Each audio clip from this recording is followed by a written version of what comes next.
Hi guys, welcome back. This is John with Addicted to Fishing. Today we're going to go over some of my swim bait heads that I use and some of the different trailers that I use. Some of these swim bait heads are ones that I make, others are just store bought. I've got regular weighted heads, some prop heads, and just some regular belly weights.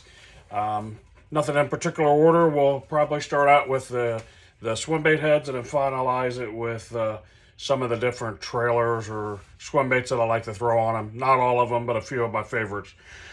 First up, we're going to go with the Mega Bass. And this is what they call the Easy Balance. I like this style head because it can be easily drug across the bottom. And it does keep the bait at a nice balance. Along with that, I've got some that are clear coated. They're probably not dry yet, so I'll show you one of the unfinished ones. I pour that same head myself, just unpainted. This one actually has the VMC Barbarian hook. Kind of show you the two side by side for comparison. This is from the Do It mold, and that's from the Mega Bass. You can see very similar. Of course, the Mega Bass is fully dressed, and mine's still bare head. The only difference I really can see when I compare the two is one, the keeper is on the bottom versus the keeper is on the top. Plus, this one actually has a little mouth. Not that crucial for me, but I like this particular jig head, swim bait head. Fishing deep water or slow, dragging one across the bottom. That one is, I believe, the 3/4 ounce. And then I have some that are painted, but don't have the eyes and clear coat on them yet. They're not fully dressed up, but some of the little 1/4 ounce ones. That one, the 1/4 ounce, I like that on some of the smaller swim baits. Is that one I'll generally just be swimming. Sometimes I'll let that fall to the bottom and hop it up off the bottom, or just slow drag it across the bottom. VMC has one, a little different style keeper on it. That's one that I like to use. I'm not going to dive into a lot of the different ones that I actually have and use, but those are a couple of my top tier ones that I absolutely love. The other one that I like a lot for smaller, more finesse applications is the Mega Bass. This is the Okashira. It's not the Okashira head, but it's the same as when you add in that Okashira head. It's got the little prop blade to it. We covered these in another video, showing you how I make my own version of the Okashira. Interestingly enough, this one came straight out of the package. See, it's got an eye on one side and not on the other. It's kind of aggravating when you spend the money that you spend on the Mega Bass stuff and you get something like that. Other than that, some of the other deep ones that I will throw deep and like to drag on bottom. And I don't remember, I think VMC makes this one too. It's got a lead keeper. Well, no, it's got a wire keeper to it. It's got a little wire keeper on it, but you can see the difference between, say, this guy or even a big guy that you're throwing, big 8-inch paddle tails on versus, and I'll use the Mega Bass one. The Mega Bass, you can see how it's got this lead belly to it that kind of helps keep it more situated upright, but it also allows you when you're swimming it across the bottom or dragging it, it swims more like this versus this one is going to more swim in this kind of direction or pull on the bottom. I like this head a lot better for pulling it across the bottom, dragging it, versus, this size. I use this one on some of the bigger 5-inch trailers. Other than that, jig heads are a dime a dozen. Swim bait heads are a dime a dozen. There's all different makes, models, things like that out there.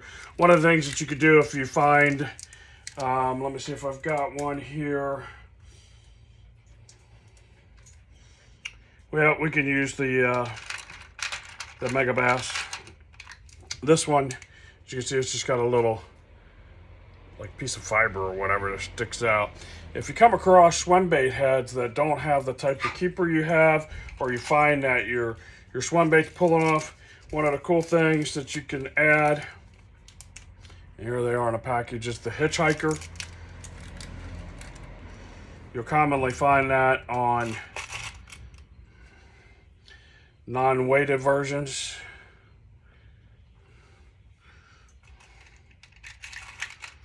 Or some of the ones that are actually a belly weight. I like throwing these, especially when I'm trying to go weedless. Those are perfect for the weedless applications. Some of the things that a lot of people kind of, I think, miss on doing swim baits. It's kind of one of the things that I don't hear a lot of people talk about it, but one of the things I like to do is add the little rattle to it. Makes a nice addition, especially in that staying the murky water, or you're just really trying to get that bass's attention. You know, sometimes the quiet approach is going, but if everybody's throwing, you know, regular, and I'll pull out this one here, it's a Kitech. I believe this is the 4.8. If you're just dragging this around, and everybody else is throwing this, and you're not getting bit, and nobody's getting bit, if you add a rattle to it or do something a little different, a lot of times that's what triggers the bite. You can see this one's fully rigged up on one of those bigger heads. So let's talk about trailers. You see that one, the Kitech. Kitechs are one of my favorites. This is a 4-inch Kitech paddle tail type swim bait. One of the problems I have with the Kitechs is they tear up pretty easy. Going on the other side of that, something nearly indestructible from Z-Man. This is the Diesel Minnow. You can pull one out here for you guys. I'm sure everybody knows what a Diesel Minnow is.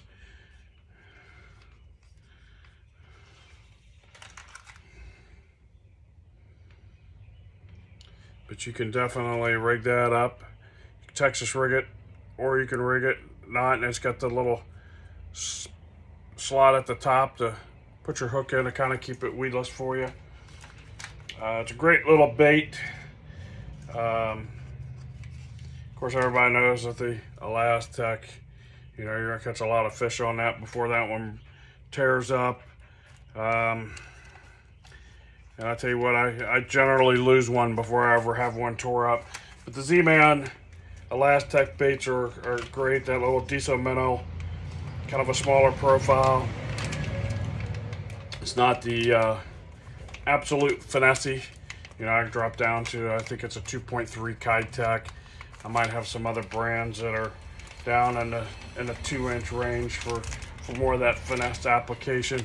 Another one that I like to use is the Yamamoto Zacco, and this is in the paddle tail, not the typical Zacco that people are using to throw on the back of a chatterbait. Pull one of these guys out. I'm sure most everybody knows what the paddle tail Zacco looks like. This happens to be Sight Flash. It's one of my favorite colors. It's got that segmented back body, so it gives you a lot of kick. It's also got that top slot in it to kind of help keep it a little more weedless. It's got the bottom slot to come out. Great option outside of just the regular Kitechs and some of the other paddle tail or boot tail type baits. I don't throw a lot of the boot tail. I throw mostly all the paddle tail style swim baits. They work really good for me. You can also use and throw the regular Zacco. Sometimes I'll throw that, you know, again, because I'm trying to find something a little different. But typically I won't throw that one. I'll throw the boot tail. One of the ones that's been really successful for me as of recent, and I've got it here both in a 3-inch and a 4-inch, is the Megabass Spark Shad. This one they call Lemon Shad. This one's really great. And this one they call Real. And this is in the 4-inch. You know, when you're talking that 4-inch bait and you're getting one of these Megabass Easy Balance on there. And I'm not going to completely take it out of the package, but it pairs up nicely. You know, basically when you're picking a trailer and you're picking a, you know, the size of the head is just is relevant whether you're fishing deep or if you're fishing shallow. You know, this one's on a 3/4 inch. One of the biggest and most critical things that you need to do is, one, make sure that boot's on there or that paddle tail is facing the right direction. And you have to absolutely 100% get that bait exactly perfect on there. These guys, and this is the VMC head, similar to this one here. This is a little bit smaller. But one thing with this style keeper is once you put it on, you don't want to have to take that bait off. So before you push it up over top of that keeper, make sure as you're threading it up onto the shank of the hook, you're getting that bait absolutely perfect to get that perfect swim out of it. Once you get up over top of those keepers, you don't want to pull it down. This one's been pulled down, tore up, but it still holds on really well with that style keeper. A lot of times I'll recycle a lot of my old Kitex that way. You know, I've got some of the, you know, I just showed you one a little bit smaller. This is in a 1/4 ounce. I can bite the head off or cut the head off and then thread it back over top of it. Once I get back over top of these barbed keepers, they don't come off. Worn out or not, they stay on that really well.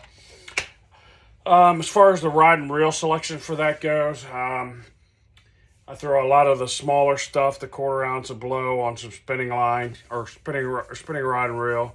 Something around a 7-foot rod, like a drop shot or shaky head type rod. You know, like a medium light rod, depending on what I'm trying to do, depending on the pound test that I'm using.